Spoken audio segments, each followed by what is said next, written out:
Des vrais professionnels, hein, tout ça. Eh, Ils sont tu suis bizdev ou pas là hein? Enchanté.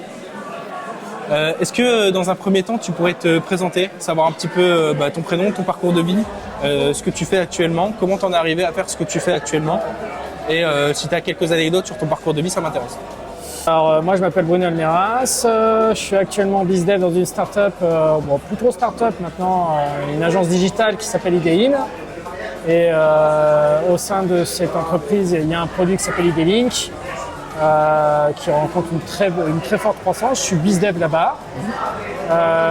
Depuis le début, j'ai toujours eu une grosse appétence pour la vente, particulièrement sur le développement commercial.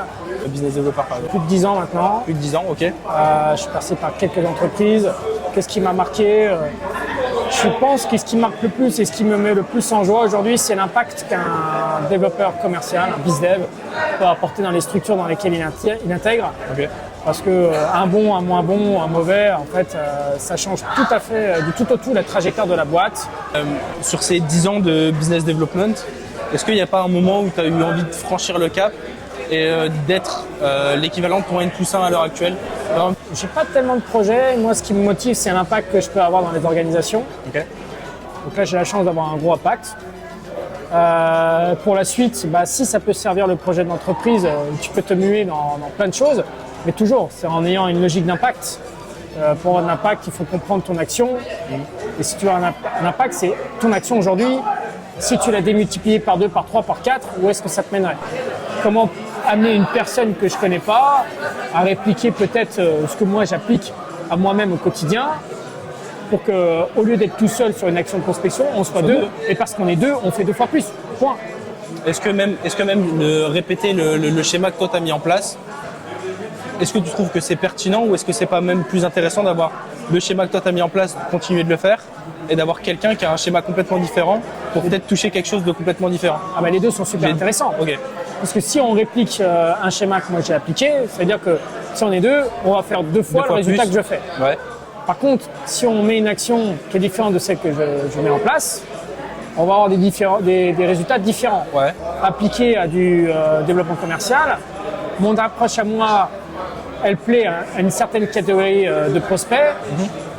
Le fait d'avoir des gens qui raisonnent à une autre manière de faire de la prospection, je vais pouvoir toucher une autre catégorie de personnes. Voilà. Est-ce que tu as une anecdote que tu arrives à sortir un peu du lot d'un prospect qui t'a répondu quelque chose complètement à l'ouest ou quelqu'un qui était carrément à côté de la plaque? Est-ce que tu as une anecdote? Une en particulier. J'en ai une qui m'est arrivée il n'y a pas très longtemps. Okay. Moi, mon entreprise, elle commercialise un logiciel qui aide les têtes de réseau à communiquer avec les magasins. Okay. Et je me rappelle, c'était quoi, il y a un mois, même pas, j'arrive sur un réseau, une entreprise, et je leur dis, comment ça se passe pour vous sur ce sujet-là? Allez, on est avec votre concurrent, ça se passe super, ils vont vous écraser tout le marché, machin. Donc du coup, ils piquent un petit peu au vif, etc. Donc la question c'est, qu'est-ce qui vous empêche de regarder ce qui se fait sur le marché? Non, mais c'est bon, ça m'intéresse pas. Je ferme. Bon, très bien.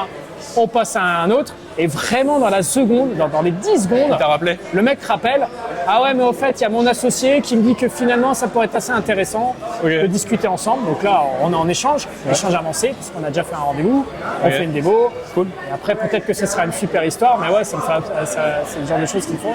Une chose que tu devrais sortir encore une fois du lot, que tu détestes le plus dans ton métier de business developer? Est-ce que tu as quelque chose que tu arrives à sortir de ça en mode ça j'aime pas, je déteste ça? Écrire des mails. T'aimes pas écrire des mails? Ok. Tu prends pas de plaisir du tout à rédiger un mail? Pas trop, non. Sur de la campagne de masse ou même sur du perso? En fait, un email, même s'il est bien écrit, il a peu de chances d'être lu. Ok. Donc du coup, ce qu'il faut, c'est faire une série de mails, donc faire de l'automatisation pour un impact. Bon, ça, j'aime pas. Par contre, c'est nécessaire. Ouais, ok. Il faut un logiciel d'automatisation de mail, c'est important.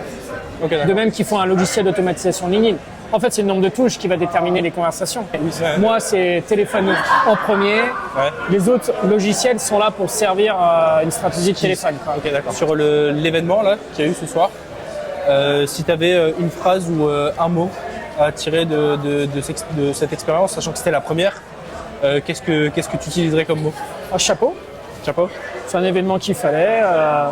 Je pense que nous, les commerciaux et encore plus les business devs, on n'est jamais, comment dire, boire une bière, c'est toujours un moment convivial qu'on attend tous.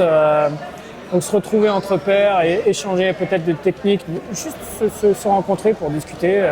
C'est un métier un peu éprouvant et c'est sympa de se dire t'es pas tout seul dans tes galères, dans tes difficultés. Donc, je trouve que c'est un bon événement, hein. Voilà, c'est un truc qu'il fallait mettre en place. Ok, très bien. Merci beaucoup. Avec plaisir.